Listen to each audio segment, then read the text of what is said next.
deyərsən. Mən olmasam ay bala neyniyərsən. Təzə istili təzələrlə deyərsən. Mən köhnəyəm köhnələrin adamıyam. Mən köhnəyəm köhnələrin adamıyam. Balaca evlərdən ay kişi kimlər çıxıb. Mən də balaca məhəllələrin adamıyam.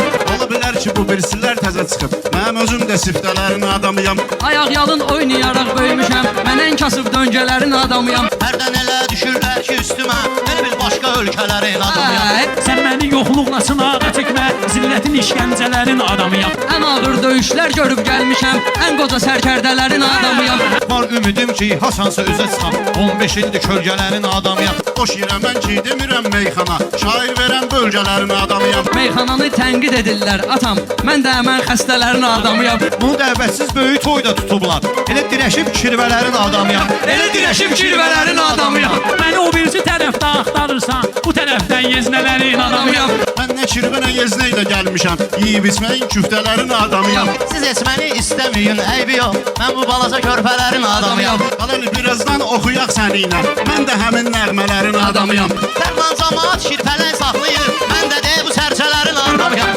Çünki Allah bəndəsidir şəhriyar. Mən də həmin bəndələrin adamıyam. Mən də həmin bəndələrin adamıyam.